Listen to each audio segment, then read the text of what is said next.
అందరికీ నమస్కారం. Praise the Lord. మరొక అబద్ధపు బోధ, అసత్యపు బోధ, దయ్యపు బోధను చూద్దాము, యెజబెలు బోధను చూద్దాము. అదేమిటంటే శ్రమలకు ముందే సంఘము ఎత్తబడుతుంది అనేటువంటి అంశం. ఈ బోధను చాలామంది పెద్ద పెద్ద బోధకులు అనబడుతున్నటువంటి వారు ప్రపంచవ్యాప్తంగా నమ్ముతున్నటువంటి విషయం. కానీ విచిత్రం ఏంటంటే ఇది లేఖన సత్యము కాదు. కానీ చాలామంది క్రైస్తవులు నమ్ముతున్నారు. చాలామందికి దీని విషయంలో స్పష్టతనే లేదు.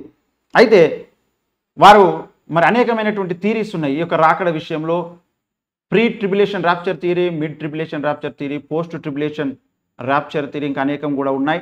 అయితే ముఖ్యంగా వీటిని మూడింటిని చాలామంది నమ్ముతున్నారు. మొదటిది ఇంకెక్కువ మంది నమ్ముతున్నారు. అయితే శ్రమలకు ముందే సంఘం ఎత్తబడుతుంది అనే దానికి బైబిల్లో లేఖనాధారాలు ఉన్నాయా, లేఖనాన్ని వక్రంగా అపార్థం చేసుకున్నారా అనే విషయాన్ని గమనించుదాం రండి. ప్రకటన గ్రంథము 3వ అధ్యాయం 11వ వచనాన్ని మనము 10 నుంచి చూద్దాం. 10 నుంచి నేను చూద్దాము. 10వ వచనం. నీవు నా ఓర్పు విషయమైన వాక్యమును గైకొంటివి గనక భూనివాసులను శోధించుటకు లోకమంతటి మీదికి రాబోవు శోధన కాలంలో నేను నిన్ను కాపాడుదును. నేను త్వరగా వచ్చుచున్నాను. ఎవడును నీ కిరీటం నపహరించుకున్నట్లు నీకు కలిగిన దాన్ని గట్టిగా పట్టుకొనుము అని ఇక్కడ రాయబడింది. 10వ వచనంలో మనం చదువుకున్నటువంటి విషయాన్ని మనం గమనిస్తే ఇక్కడ భూనివాసులను శోధించుటకు లోకమంతటి మీదకి రాబోతున్నటువంటి శోధన కాలంలో అన్నాడు. అంటే కింద మూల భాషలో ఉంది శోధన గడియలో ఉంది. శోధన సమయంలో, శోధన కాలంలో, శోధన గడియలో నేను నిన్ను కాపాడేదను అనే ఈ లేఖనాన్ని తీసుకొని మనకు శ్రమలు రావు, శ్రమలకు ముందే సంఘం అనేది ఎత్తబడుతుంది, అందులోనే మనం ఎత్తబడతాము అంటూ ఈనాడు చాలామంది క్రైస్తవ సమాజం నమ్ముతున్నారు. ఇది చాలా విడ్డూరమైనటువంటి విషయం. ఎందుకంటే ఇంకా మిగతా లేఖనాలను వారు పట్టించుకోవడం లేదు. 13వ అధ్యాయాన్ని మనం గమనించినట్లయితే పరిశుద్ధులతో వాడు యుద్ధము చేస్తాడు అని చెప్పేసి ఉన్నది అపవాది. ఏమండి 7వ వచనం చూడండి. మరియు పరిశుద్ధులతో యుద్ధము చేయను, వారిని జయింపను, దానికి అధికారం ఇవ్వబడును, ప్రతి వంశం మీదను, ప్రతి ప్రజ మీదను, ఆయా భాషలు మాట్లాడు వారి మీదను, ప్రతి జనము మీదను అధికారము దానికి ఇవ్వబడెను అని ఇక్కడ చెప్పబడతా ఉంది. ఏమండి మరి రాబోతున్నటువంటి క్రూర మృగము, క్రీస్తు విరోధి క్రైస్తవ సమాజాన్ని ముప్పు తిప్పలు పెట్టబోతా ఉన్నాడు. అయితే ఇది క్రైస్తవులకు కాదు, సంఘం ముందే ఎత్తబడుతుంది అని నమ్ముతున్నారు. కానీ కాదు, ఇది అబద్ధము, అసత్యము. ఈ విషయంలో మీరు ఖచ్చితంగా స్పష్టతను తెలుసుకోవాల్సినటువంటి అవసరం ఉంది. ఒక విషయం నేను అడుగుతా ఉన్నాను, తెలియజేస్తున్నాను. ఏంటంటే ఇప్పుడు క్రైస్తవ సమాజానికి శ్రమలు కలుగుతున్నాయా లేవా? ప్రపంచవ్యాప్తంగా కలుగుతున్నాయి. యేసుక్రీస్తునే సిలువ వేసి చంపేశారు. ఆఖరి క్షణం వరకు యేసయ్య శ్రమపడ్డాడు. అపోస్తలుడైన పౌలు భక్తుడు ఆఖరి క్షణం వరకు శ్రమపడ్డాడు, తల నరికి చంపబడ్డాడు. పేతురు, 12 మంది శిష్యులు, మిగతా వాళ్ళందరూ కూడా ఆఖరి క్షణం వరకు శ్రమపడే చనిపోయారు. అయితే మరి బైబిల్ మనకి ఏం చెబుతుంది? వారి జీవిత సాక్ష్యాలు, జీవితంలో ఉన్నటువంటి విషయాలు అవే చెబుతున్నాయి. క్రైస్తవులకు శ్రమ కలుగుతుంది. ఏమంటే పరిశుద్ధులతో యుద్ధం చేస్తారు. యుద్ధం అంటే వాడు బలవంతుడు. క్రీస్తు సంఘము చిన్నదిగా ఉంటుంది, చిన్న మంద. దీని మీద వానికి ఉన్నటువంటి అధికారము, వానికి ఉన్న శక్తినంతా ఉపయోగిస్తాడు. అప్పుడు మహాశ్రమ కలుగుతుంది. ఈ మహాశ్రమల కాలంలో క్రీస్తు సంఘము భూమి మీదనే ఉంటుంది. దాని తర్వాతనే సంఘం ఎత్తబడడం అనేది జరుగుతుంది. 7 ఏళ్ల కాలంలో 3.5 సంవత్సరాల వరకు శ్రమ తర్వాత సంఘం అనేది ఎత్తబడుతుంది క్రీస్తు సంఘానికి.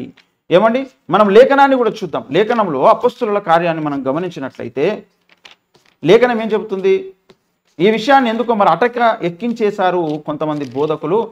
ఈ విషయంలో మనం సత్యాన్ని తెలుసుకోవాల్సినటువంటి అవసరం ఉన్నది. అపొస్తలుల కార్యం 14వ అధ్యాయం 22వ వచనంలో మనం చూసినట్లయితే శిష్యుల మనస్సులను దృఢపరిచి విశ్వాసమందు నిలకడగా ఉండవలననియు అనేక శ్రమలను అనుభవించి మనము దేవుని రాజ్యంలో ప్రవేశింపవలననియు వారిని హెచ్చరించిరి. మనము అనేక శ్రమలను అనుభవించి దేవుని రాజ్యంలో ప్రవేశింపవలనని వారిని హెచ్చరించారు. యేసుక్రీస్తు ప్రభువు వచ్చి మనల్ని తీసుకుని వెళ్ళేంత వరకు కూడా ఈ లోకంలో మనకు శ్రమ అనేది కలుగుతుంది. శ్రమ లేకుండా ఉండదు. మహాశ్రమల కాలం క్రైస్తవ సమాజాన్ని పరీక్షించడం కొరకే. పరిశుద్ధులు అంటే క్రైస్తవ సమాజమే, ఇశ్రాయేలీయులు కాదు. యేసు రక్తంలో కడగబడినటువంటి వారు క్రైస్తవులు, వారే పరిశుద్ధులు. అందుకే పరిశుద్ధులకు పత్రికలు రాశాడు అపొస్తలుడైనటువంటి పౌలు భక్తుడు. యేసు రక్తంలో కడగబడినటువంటి వాడు మాత్రమే పరిశుద్ధుడు. గనుక ఆ పరిశుద్ధులు క్రీస్తు విరోధితో యుద్ధము చేయబోతా ఉన్నారు. అప్పుడు మహాశ్రమలు కలిగితే 666 ముద్ర కూడా అప్పుడే వస్తుంది. ఆ ముద్ర క్రైస్తవులు వేసుకోరు, నిజ క్రైస్తవులు వేసుకోరు. ఇప్పుడు మహాశ్రమలు కాలంలో మనం ముందే ఎత్తబడతామేమో. ఇది ఎందుకండి నమ్మడం అంత ముఖ్యమా అంటే మహాశ్రమల కాలంలోనే 666 ముద్ర అనేది వస్తుంది. ఆ ముద్ర మరి వేసుకునే ప్రమాదం ఉంటుంది. సర్వసత్యం తెలియకపోతే, సత్యం అనేది తెలియకపోతే, లేఖన సారాంశం తెలియకపోతే కనుక క్రైస్తవ సమాజమా ఈనాడు పెద్ద పెద్ద బోధకులు అనబడుతున్నటువంటి వారు మీరు మందను చూసి మోసపోవద్దు, లేఖనాన్ని చూసి సత్యాన్ని తెలుసుకోవాల్సినటువంటి అవసరం ఉన్నది. అయితే వారు చెప్పేటువంటి మాటలు విని విని లేఖనాన్ని మీరు పరిశీలించకుండా ఉంటే, బెరయా సంఘ విశ్వాసుల లాగా పరిశీలించకపోతే 666 ముద్ర వాళ్ళు వేసుకుంటారు, మిమ్మల్ని వేసుకోమని చెప్తారు. ఎదురవుతున్నటువంటి సమస్యలను బట్టి అప్పుడు మీరు పొందిన రక్షణను పోగొట్టుకుంటారు. అంత భయంకరమైనటువంటి పరిస్థితి ఉంటుంది కనుక జాగ్రత్త. యోహాను సువార్త 16వ అధ్యాయము 33వ వచనంలో కూడా తెలియజేస్తాడు, మనం శ్రమ పొందాలండి, శ్రమ లేకుండా లేదండి జీవితము, శ్రమ ఉంటుంది. ఏమండి, నాయందు మీకు సమాధానం కలుగునట్లు ఈ మాటలు మీతో చెప్పుచున్నాను, లోకములో మీకు శ్రమ కలుగును, అయినను ధైర్యం తెచ్చుకునుడి, నేను లోకమును జయించి ఉన్నాను అనను. లోకములో మీకు శ్రమ కలుగుతుంది. ఎప్పటి వరకు? సంఘం ఎత్తబడేంత వరకు కూడా శ్రమ అనేది కలుగుతుందండి. యేసుక్రీస్తు ప్రభువుల వారు ఎత్తబడి ఆయన సిలువలో చనిపోయే క్షణం మట్టుకు కూడా శ్రమ పొందాడా లేడా? ముందే చెప్పాను, అపోస్తులందరూ కూడా శ్రమ పొందారు అని చెప్పి. సంఘమే శ్రమల్లో ఉంటుంది, ఉండాలి. అది దేవుడే నిర్ణయించాడు, నియమించాడు. దీన్ని కొంతమంది మరి దేవుడు దయగలిగిన వాడు, ప్రేమ కలిగిన వాడు, దేవుడు మనకు శ్రమలు రానియడు అని అతిగా ఆలోచిస్తున్నారు. ఎందుకు అంటే అపోస్తలులైనటువంటి 12 మంది అపోస్తలులు యేసయ్య శిష్యులే ఘోరమైన శ్రమలు అనుభవిస్తే దేవుడు వారిని కాపాడలేదు, శ్రమలకు అప్పగించాడు. శ్రమలలోనే వారు చనిపోయారు కూడా. ఎంతోమందికి మరి సింహాల బోనులో వేశారు, పాములతో కరిపించారు, విషం పెట్టి చంపేశారు, తల నరికి చంపేశారు, నీళ్ళలో ముంచి చంపేశారు, చర్మం ఒలిసి చంపేశారు, నరికి చంపేశారు. రకరకాలుగా క్రీస్తు శిష్యులను అనేక మందిని చంపారు. మంటలలో కాల్చివేసి, స్తంభాలకు కట్టి కాల్చేసి చంపేశారు. తల కిందుగా పెట్టి సిలువేసి చంపేశారు. రకరకాలుగా చంపేశారు. ఆఖరి క్షణం వరకు వారు నరకయాతన అనుభవించారు, శ్రమను అనుభవించారండి క్రీస్తు శిష్యులు. ఇదే మనస్సును ప్రతి ఒక్కరు కలిగి ఉండాల్సినటువంటి అవసరం ఉంది. అదే మాట పేతురు భక్తుడు కూడా చెబుతాడు. 1 పేతురు పత్రిక 4వ అధ్యాయం 1వ వచనంలో మనం చూసినట్లయితే, క్రీస్తు శరీరమందు శ్రమపడిన గనుక మీరును అట్టి మనస్సును ఆయుధముగా ధరించుకునండి. శరీర విషయంలో శ్రమపడిన వాడు శరీరమందు జీవించి మిగిలిన కాలం ఇక మీదట మనుజాసలను అనుసరించి నడుచుకునక దేవుని ఇష్టానుసారముగానే నడుచుకున్నట్టు పాపంతో జోలికనేమి లేక యుండును అంటున్నాడు. క్రీస్తు మనస్సు ఏమిటండి? క్రీస్తు శరీరమందు శ్రమపడెను.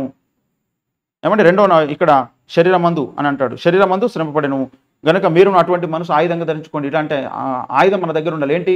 శ్రమ పడడానికి ఇష్టపడేటువంటి మనస్సు. ఎవరు వెళ్తారు ఈ లోకంలోనికి అని తండ్రి అయిన దేవుడు అడిగినప్పుడు, నేను వెళ్తాను. నిశ్చయ గ్రంథం 6వ అధ్యాయంలో క్రీస్తు యేసు చెబుతాడు. శ్రమ పడడానికి ఇష్టపడొచ్చాడు ఈ లోకంలోనికి. ఆయన తను రిక్తునిగా చేసుకొని వచ్చాడు. అవమానాలు ఎదుర్కొన్నాడు, ఆయన ధిక్కారాలను ఎదుర్కొన్నాడు, ఉమ్మవేయబడ్డాడు, వెంట్రుకలు పెరకబడింది, పిడుగుద్దులు, ఈపంత కొరడా దెబ్బలు, కాళ్ళు చేతులలో మేకులు, ఆఖరి క్షణం వరకు యేసుక్రీస్తు ప్రభు బల్లెం పొడితో పొడబడి ఆయన చనిపోయాడు. ఈ లోకంలో ఆఖరి క్షణం మట్టుకు క్రైస్తవ సంఘానికి కూడా, ఈ లోకంలో యేసును పోలి నడుస్తున్నటువంటి క్రైస్తవ సంఘానికి కూడా ఆఖరి క్షణము దాకా శ్రమ ఉంటుంది, మహాశ్రమ ఉంటుంది.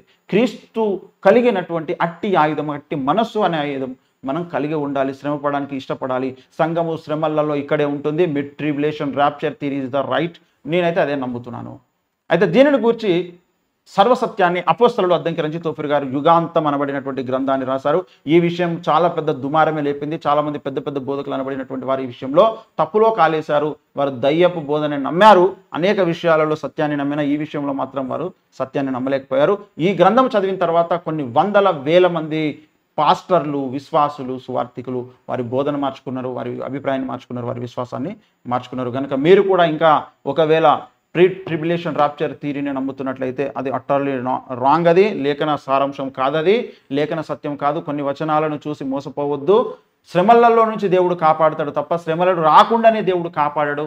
అది దేవుని పద్ధతి కాదు. కనుక మహాశ్రమలలో సంఘాన్ని దేవుడు పరీక్షించబోతున్నాడు. ఈ విషయంలో mid tribulation rapture theory is the right theory. దీనిని ప్రతి ఒక్కరు కూడా మీరు నమ్మండి. అలా నమ్మకపోతే మీరు భవిష్యత్తులో చాలా నష్టపోతారు. గనుక శ్రమను ఆయుధముగా ధరించి క్రీస్తు కలిగిన మనసును మనం కూడా ధరించి అనేక శ్రమలు అనుభవించే క్రీస్తు రాజ్యంలో మనం చేరుకోవాలి ఆఖరి క్షణం వరకు కూడా. గనుక మహాశ్రమల కాలంలో సంఘం భూమి మీద ఉంటుంది అనేటిదే సత్యము. దీనిని రంజిత్ తోఫీర్ గారు ఇందులో చాలా స్పష్టంగా నిరూపించడం జరిగింది. ఇందులో ఉన్నటువంటి ఈ గ్రంథాన్నంతా కూడా మీరు ఖచ్చితంగా చదవండి. ముఖ్యంగా ఇందులో 118వ అధ్యాయం మహాశ్రమలు అనబడినటువంటి ఈ అధ్యాయాన్ని మీరు తప్పకుండా చదవండి. శ్రమలు ఎవరికి ఎలా వస్తాయి, ఏం జరుగుతుంది అనేటువంటి విషయాన్ని స్పష్టంగా వారు చెప్పడం జరిగింది. నేనైతే శ్రమలలో సంఘం ఉంటుందని నమ్ముతున్నా. శ్రమలలో దేవుని చిత్తమైతే నేను కూడా ఉంటాను. అప్పుడు దేవుడు ఎలా కాపాడుతాడో విశ్వాసంతో మనం ఎదుర్కొందాం. తప్పకుండా దేవుడు కాపాడుతాడు శ్రమలలో, కానీ శ్రమలలో మాత్రం మనము ఉంటాము. శ్రమలకు ముందే సంఘం ఎత్తబడడం అనేది మాత్రం జరగదని నేను నమ్ముతున్నా. లేఖన సారాంశం ప్రకారం మీరేం నమ్ముతున్నారో కింద కామెంట్ చేయండి. ఏ లేఖనాల ప్రకారం కింద కామెంట్ చేయండి. ఈ విషయంలో చాలా పెద్ద పెద్ద బోధకులు మరి దయ్యపు బోధన నమ్ముతున్నారు, అసత్యాన్ని నమ్ముతున్నారు, యెజబేలు ఆత్మ బోధన నమ్ముతున్నారు. గనుక సత్యాన్ని నమ్మాలని నేను మనస్ఫూర్తిగా మీకు తెలియజేస్తూ ఉన్నాను. May God bless you. అందరికీ నమస్కారం. Praise the lord.